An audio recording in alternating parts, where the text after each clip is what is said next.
میں آرام نکل گیا ہے۔ اور بھائی جب آپ کو جد و جہد کرنی ہے، جب آپ کو آگے بڑھنا ہے، ذہن بناؤ یار، طبیعت بناؤ، آگے بڑھنا ہے، مشقت کرنی ہے، نیند تھوڑی کم لینی ہے، زبان کے ذائقے مزے کے کھانے تھوڑے کم کرنے۔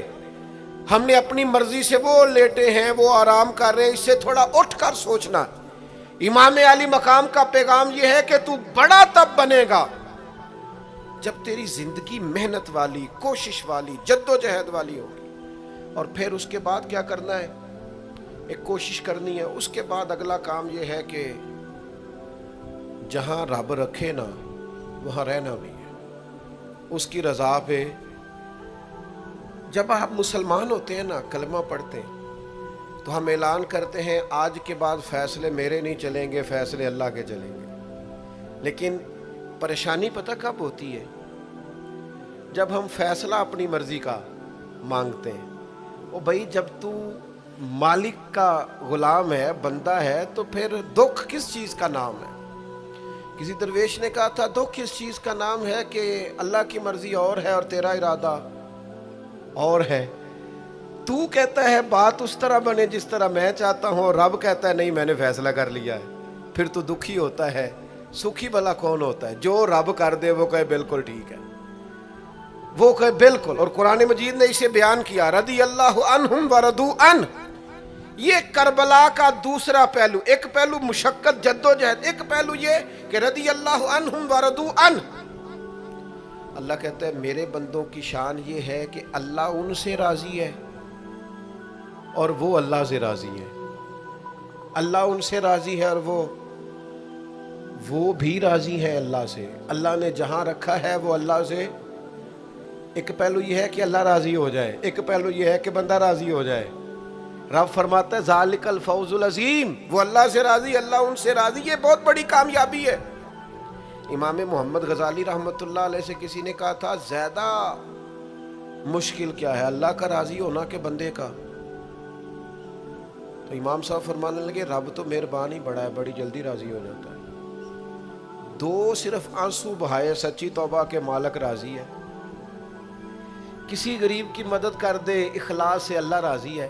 اللہ تو جلدی راضی ہو جاتا ہے، مشکل یہ ہے کہ بندہ نہیں راضی ہوتا۔ یہ اس نے ہر روز ایک نئی امید لگائی ہوئی ہے، ہر روز اس کا نیا رنگ ہے، یہ راضی نہیں ہوتا۔ حضرت موسیٰ علیہ السلام نے اللہ کی بارگاہ میں عرض کی، مالک میری قوم یہ عرض کرتی ہے کہ تو بتا تو ہم سے کیسے راضی ہوگا۔ حضرت موسیٰ اپنی قوم کی عرض لے کر مالک کی بارگاہ میں کوہ طور پہ حاضر ہے۔ او یارو اسے دل کی تختی پہ لکھ لینا۔ عرض کی مالک میری قوم کہتی ہے رب کریم کے حضور عرض کریں کہ ہمیں بتائے ہمارا رب ہم سے کیسے راضی ہوگا۔ تو حضرت کلیم کہتے ہیں جب رب کی بارگاہ میں عرض کیا تو مالک نے فرمایا ان سے جا کے کہو وہ مجھ سے راضی ہو جائیں، بس وہ راضی ہو جائے میں بھی ان سے راضی ہو جاؤں گا۔ حضرت سیدنا عبداللہ ابن عمر رضی اللہ تعالیٰ عنہ کا صاحبزادہ بڑا سخت علیل ہو گیا۔ بچے بیمار ہو جائیں تو تکلیف بڑی ہوتی ہے انسان کی طبیعت کو۔ حضرت عبداللہ ابن عمر کے بیٹے بڑے سخت علیل ہو گئے۔ جناب عبداللہ ابن عمر بڑے پریشان ہیں، کبھی ادھر جاتے ہیں کبھی ادھر جاتے ہیں، اس حکیم کے پاس اس طبیب سخت پریشان ہے۔ آپ کے دوست احباب دیکھتے ہیں کہ حضرت عبداللہ ابن عمر بڑے سخت آزمائش میں، بیٹے کا انتقال ہو گیا، صحت نہ ہو سکی، اللہ کا حکم آ گیا۔ اب یہ جو انتقال ہے یہ ظاہر ہے بیماری سے زیادہ مشکل کام ہے، بیٹا چلا ہی گیا ہے۔ لیکن وہ لوگ کہتے ہیں جب ہم بعد میں تعزیت کرنے کے لیے گئے تو جناب عبداللہ ابن عمر کو بڑا مطمئن دیکھا۔ تو ہم نے عرض کی کہ حضور اس وقت وہ صرف بیمار تھا تو آپ زیادہ تسلی میں نہیں تھے، اور اب آپ بڑے تسلی میں محسوس ہوتے ہیں، وجہ؟ تو فرمانے لگے جب تک میری ذمہ داری تھا نا میں پریشان تھا، اب خدا کے کرم اور رحمت کی جگہ پہ چلا گیا، اللہ کا فیصلہ آ گیا ہے، اور میں سمجھا ہوں کہ میرا رب اسے اپنی بارگاہ میں بلانا چاہتا ہے، لہذا میں پورے طور پر مطمئن ہوں۔ اب میں اللہ کی رضا پہ پوری طور پر راضی ہوں۔ میرے عزیز جب تک یہ رضا حاصل نہیں، کیا لطیف انداز ہے. وہ ہمارے ایک بڑے زبردست رائٹر تھے صاحبزادہ خورشید احمد گیلانی مرحوم، ان کا ایک مضمون چھپا ایک دفعہ، امت کا پہلا صوفی. تو وہ ٹائٹل دیکھ کر مجھے بڑی تجسس ہوا کہ کس کو، چونکہ ہم صوفیاء کی جماعت ہے، کس بزرگ کا تذکرہ کیا انہوں نے، امت کا سب سے پہلا صوفی. تو جب مضمون کھولا تو امت کا سب سے پہلا صوفی انہوں نے جناب صدیق اکبر کو قرار دیا. فرمایا یہ پہلے درویش ہیں اس امت کے، حضرت ابوبکر صدیق. حضرت ابوبکر صدیق علیل ہو گئے، بیمار ہو گئے. تو یہ دیکھیے ذرا ان کا انداز تصوف. تو یار دوست پتہ لینے گئے تو ایک روٹین ہوتی ہے نا، جب لوگ تیمارداری کرنے جاتے ہیں تو کہتے ہیں کسی ڈاکٹر کو دکھایا ہے. سب لوگ آپ کے گرد بیٹھے ہیں تو کہنے لگے ابوبکر طبیب کو دکھایا ہے؟ فرمانے لگے ہاں طبیب دیکھ گیا ہے اور طبیب دیکھتا رہتا ہے. تو کہا پھر طبیب نے کیا کہا ہے؟ کہنے لگے طبیب نے کہا فعال لما یرید. طبیب نے کہا ہے بھئی جو میں چاہتا ہوں نا وہ میں کر دیا کرتا ہوں، جو میرا ارادہ ہوتا ہے پھر وہ میں کر دیتا ہوں. وہ طبیب مجھے کہہ گیا ہے، لہذا جو اس کا ارادہ ہونا ہے اس نے.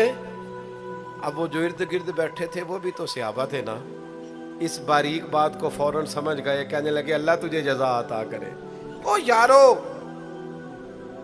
تھوڑے دن اگر سکھ سے جینا چاہتے ہو تو ایک ہی علاج ہے، ایک ہی، مالک کی رضا میں راضی رہو. نہ سمجھ آئے تو پھر کربلا والے امام حسین کی طرف دیکھنا. وہ نانا کے کندھوں پہ تھے پھر بھی بڑے خوش تھے، وہ ماں کی گود میں تھے پھر بھی بڑے خوش تھے، شیر خدا کی باہوں میں تھے پھر بھی بڑے خوش تھے، حسن کے ساتھ سفر حج پہ تو بھی بڑے راضی تھے.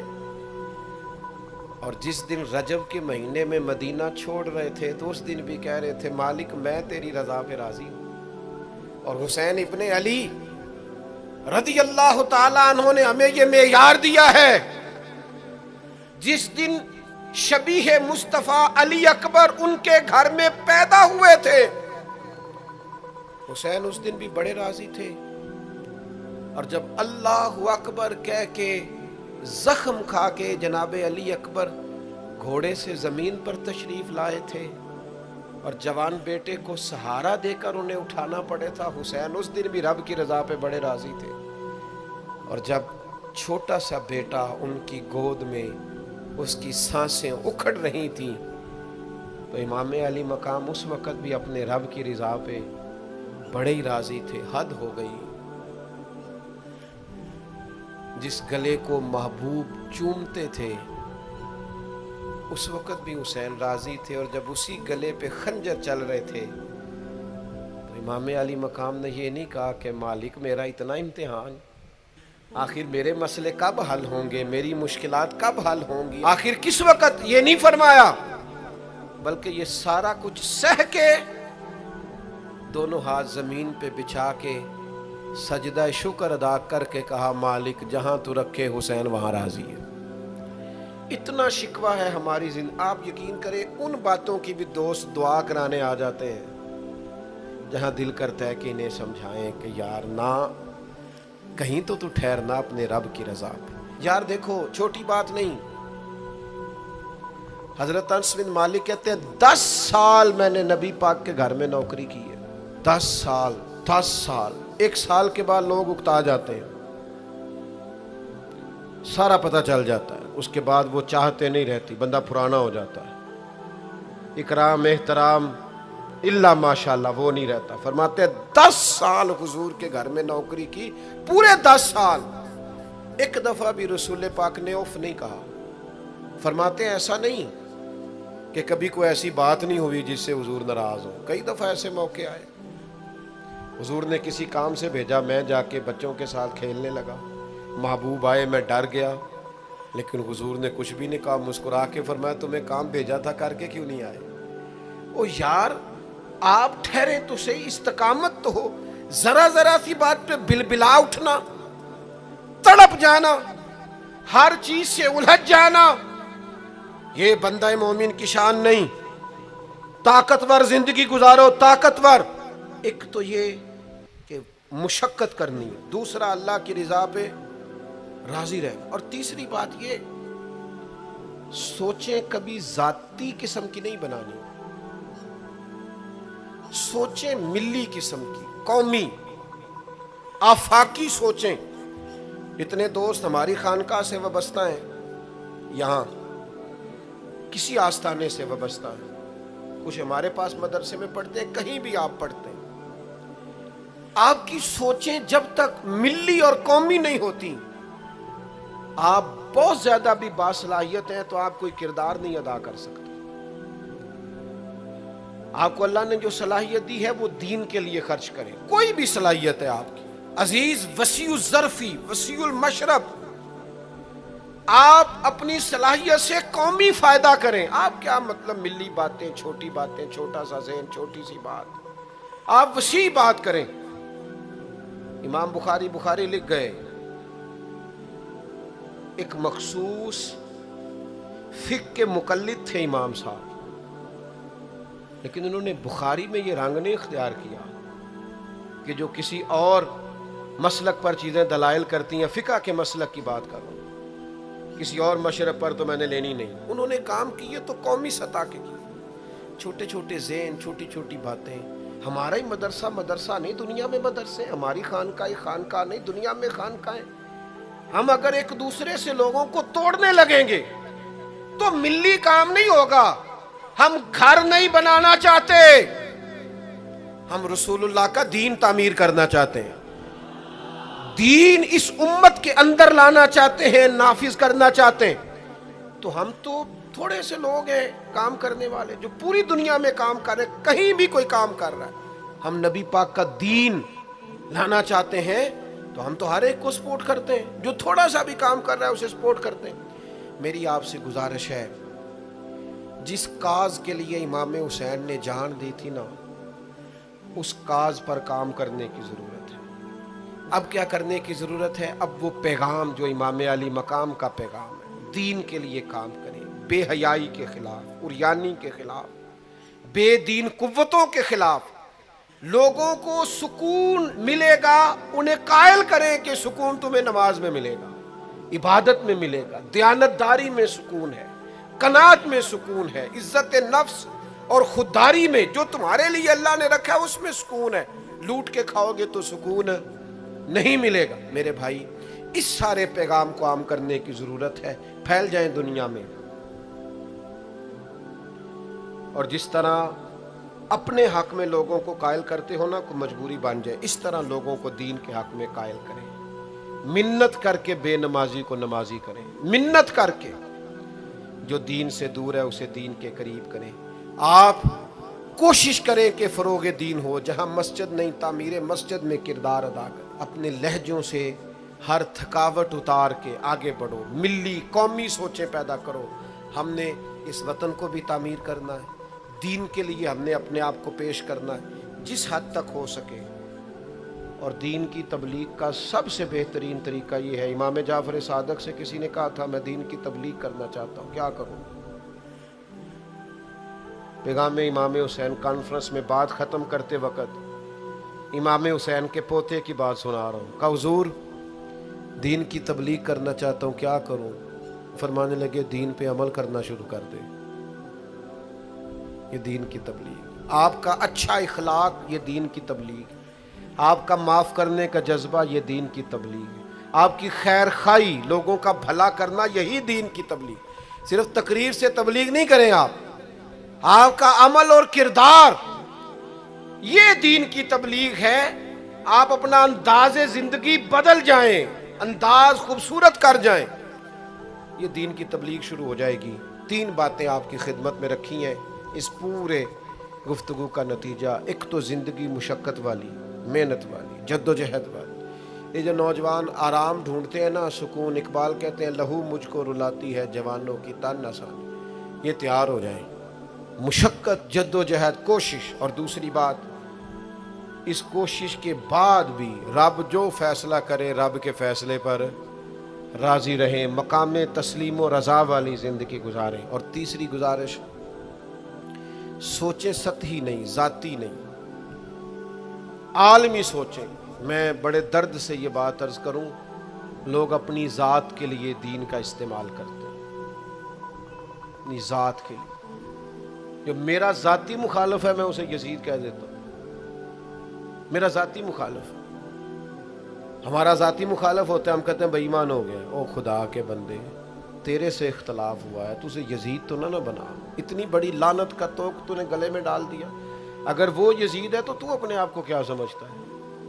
اپنا پھر تو نے درجہ کیا بنا؟ اتنی جلدی نہیں، قومی سوچیں پیدا کریں، کوشش کریں کہ آپ ملی کام کریں، آپ لوگوں کو جوڑیں۔ آفاقی تعلیمات ہیں اسلام کی، ان آفاقی تعلیمات میں آپ اپنا وقت گزاریں گے تو آپ محسوس کریں گے زندگی بڑی خوبصورت ہو گئی۔ میرے عزیز دوستو، جس کریم رب نے یہ کائنات بنائی ہے نا،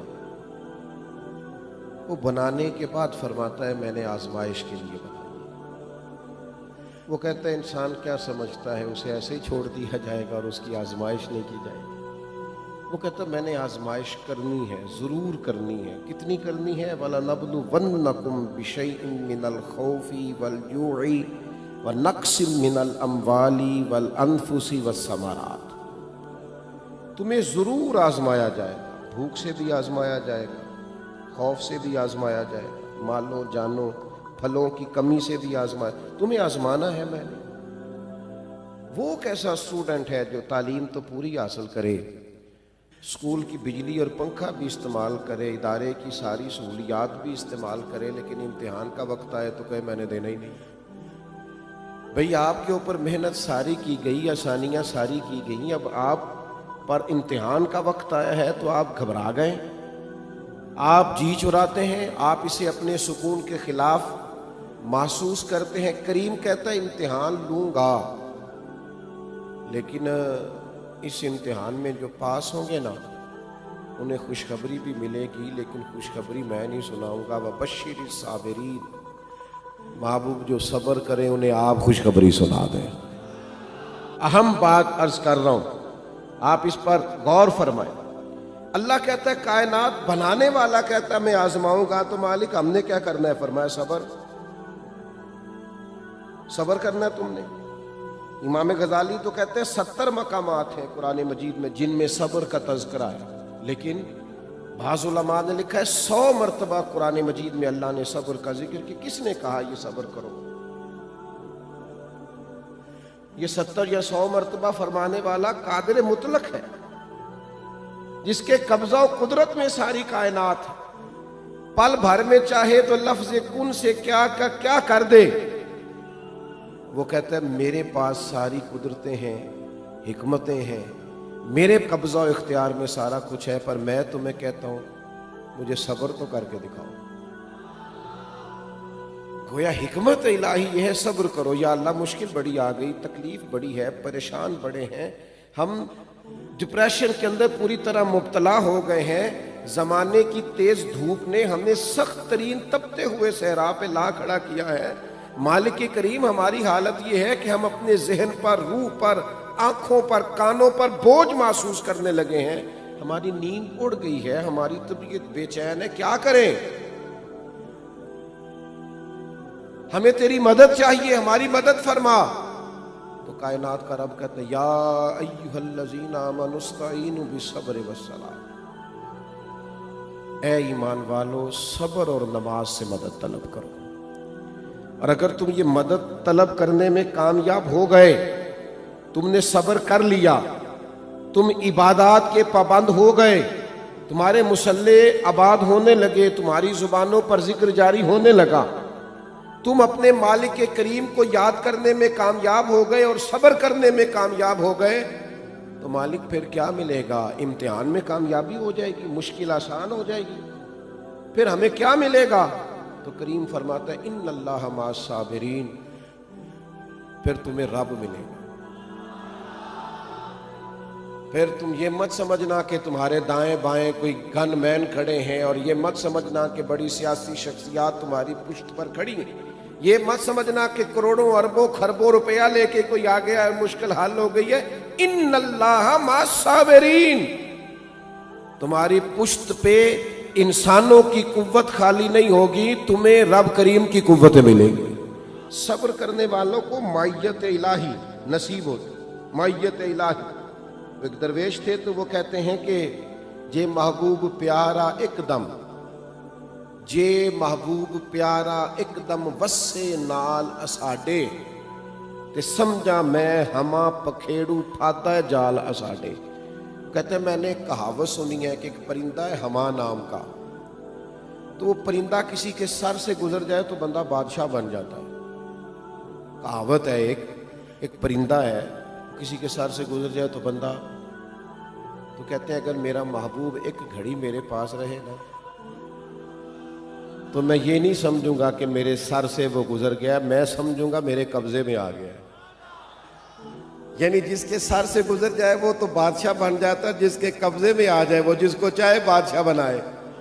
کہتے ہیں جے محبوب پیارا ایک دم وسے نال اساڈے، تے سمجھا میں ہما پکھیڑوں پھاتا ہے جال اساڈے، میں سمجھوں گا وہ میرے جال میں آ گیا، میں جس کے سر سے چاہوں گزار کے بادشاہ بناؤں۔ تو محبوب تک پہنچنے کا رستہ کیا ہے؟ تو محبوب کہتے ہیں یا ایھا الذین آمنوا استعینوا بالصبر والصلاۃ، اے ایمان والو تم صبر اور نماز سے مدد مانگو، ملے گا کیا؟ ان اللہ مع الصابرین، تمہیں محبوب ملے گا، اللہ تمہارے ساتھ ہو جائے گا۔